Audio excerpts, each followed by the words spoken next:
Assalamualaikum warahmatullahi wabarakatuh. Salam sejahtera untuk kita semua. Perkenalkan, kami dari kelompok 10 mata kuliah belajar dan pembelajaran. Pada kesempatan kali ini kami akan mempresentasikan terkait dengan materi pembelajaran yang berpijak pada teori belajar konstruktivisme. Bersama saya, Nugrahani, dan ketiga rekan saya ada Wahyudi, Debbie Mareta Putri, dan Lepi Setiawan. Dengan dosen pengampu Bapak Dr. Andes Iqbal Barlian MPD dan Ibu Dewi Pratita SPD MPD. Langsung saja kita ke pembahasannya. Let's check it out.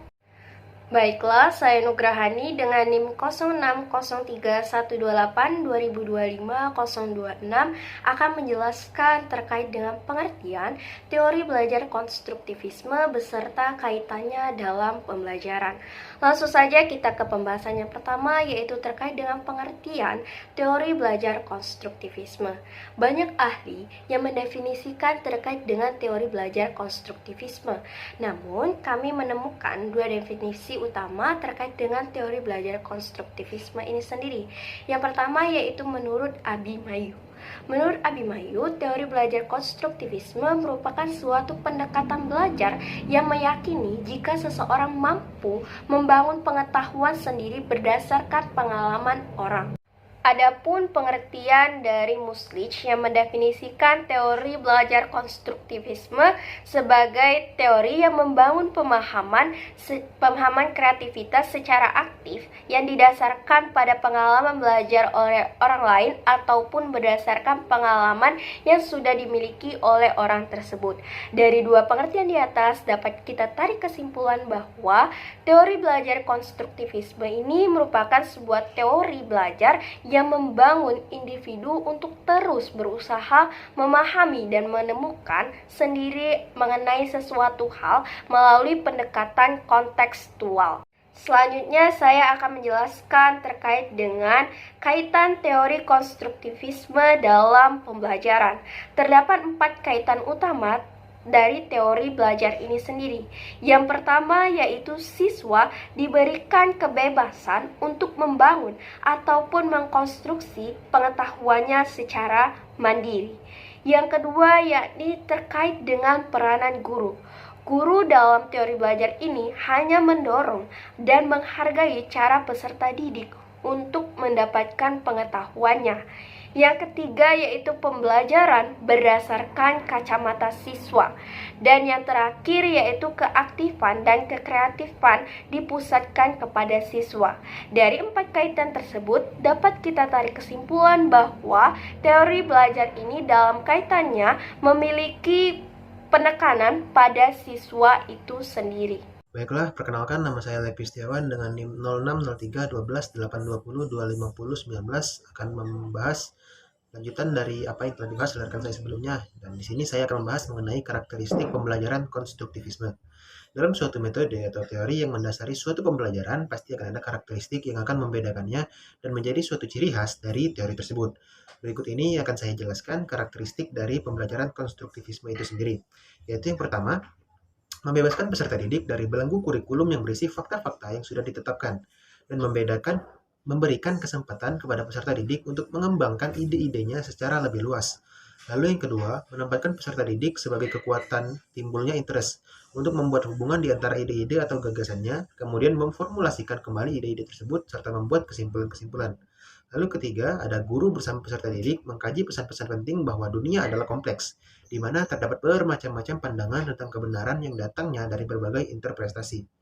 Lalu 4, ada guru mengakui bahwa proses belajar serta penilaiannya merupakan suatu usaha yang kompleks, sulit untuk dipahami, tidak teratur, dan tidak mudah untuk dikelola.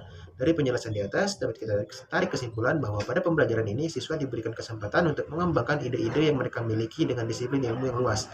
Dalam hal ini, guru harus menjadi pengarah ide-ide tersebut apakah sesuai dengan tujuan dan capaian pembelajaran.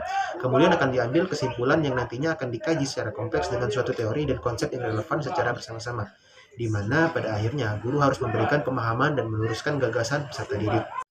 Perkenalkan, saya Wahyudi dengan NIM 06031182025005. Di sini saya akan menjelaskan mengenai penerapan teori konstruktivisme dalam proses belajar dan pembelajaran di kelas. Nah, seperti yang teman-teman ketahui dan pernah pelajari sebelumnya, Teori konstruktivisme adalah teori yang menuntut siswa untuk membangun pengetahuannya sendiri dari pengalaman-pengalaman hidupnya atau hal-hal yang konkret yang terjadi dalam hidupnya, yang meliputi pengalaman konkret, eh, kolaborasi, aktivitas, dan lain sebagainya. Nah, dalam penerapannya di kelas itu sama saja, di mana di sini guru memberikan topik kepada siswa, yang nantinya siswa itu dipersilakan untuk mengembangkan pemikirannya berdasarkan topik yang telah diberikan sebelumnya oleh guru. Nah, nantinya guru berperan untuk memfasilitasi hal dalam menjelaskan secara umum atau gambaran, di mana bertujuan untuk mengarahkan pengetahuan yang telah disusun peserta didik sebelumnya. Nah, selanjutnya saya akan menjelaskan mengenai peranan peserta didik dan peranan pendidik dalam proses pembelajaran konstruktivisme ini. Nah, ada peran peserta didik. Yang pertama yaitu peserta didik berperan dalam hal menyusun makna ya, atau menyusun pengetahuannya sendiri dari pengalaman konkret, aktivitas kolaboratif, refleksi, serta interpretasi. Nah, di mana di sini peserta didik diwajibkan untuk mengembangkan atau menyusun pengetahuannya sendiri ya teman-teman. Selanjutnya yaitu melanjut pada peran kedua, di mana dalam proses pembelajaran konstruktivisme, peserta didik ini berperan dalam menjawab pertanyaan-pertanyaan dari sudut pandang sendiri, atau dari sudut pandang peserta didik itu sendiri. Nah, kita akan lanjut nih pada peranan guru dalam proses pembelajaran konstruktivisme. Ada peran guru yang pertama yaitu sebagai fasilitator pembelajaran, di mana di sini guru membantu siswa untuk membentuk pengetahuan yang telah dibentuk sebelumnya. Di mana di sini guru memberikan fasilitas dalam hal penjelasan, dalam hal dan mengarahkan peserta ataupun siswa dalam pembangunan pengetahuannya. Selanjutnya yang kedua yaitu menumbuhkan kemandirian peserta didik untuk uh, bertindak. Nah, di sini pendidik memberikan motivasi pada siswa untuk menumbuhkan sikap kemandiriannya dalam pembelajaran konstruktivisme ini. Karena siswa di sini dituntut untuk membangun pengetahuannya sendiri secara mandiri. Baiklah, yang ketiga yaitu guru berperan dalam evaluasi belajar siswa dari kegiatan belajar. Sama seperti pembelajaran seperti biasa ya teman-teman, di sini juga guru berperan dalam mengevaluasi atau menilai hasil belajar siswa atau uh, pengetahuan yang telah dibangun siswa dalam proses pembelajaran ini. Baiklah, mungkin itu yang dapat saya sampaikan. Penjelasan selanjutnya akan dilanjutkan oleh teman saya. Terima kasih. Saya Debbie Marata Putri akan menjelaskan materi selanjutnya yaitu mengenai kelebihan dan kekurangan dari model pembelajaran konstruktivisme. Kelebihan dari model pembelajaran konstruktivisme yang pertama adalah memberikan kesempatan kepada siswa untuk mengungkapkan gagasan secara eksplisit dengan menggunakan bahasa siswa sendiri sehingga mendorong siswa memberikan penjelasan tentang gagasannya. Yang kedua, memberikan pengalaman yang berhubungan dengan gagasan yang telah dimiliki siswa atau rancangan kegiatan disesuaikan dengan gagasan awal siswa agar siswa memperluas pengetahuan mereka tentang fenomena dan memiliki kesempatan untuk merangkai fenomena. Yang ketiga, memberikan kesempatan kepada siswa untuk mencoba gagasan baru agar siswa terdorong untuk memperoleh kepercayaan diri dengan menggunakan berbagai konteks, baik yang telah dikenal maupun yang baru, dan akhirnya memotivasi siswa untuk menggunakan berbagai strategi belajar. Yang keempat, mendorong siswa untuk memikirkan perubahan gagasan mereka setelah menyadari kemajuan mereka, serta memberikan kesempatan siswa untuk mengidentifikasi perubahan gagasan mereka.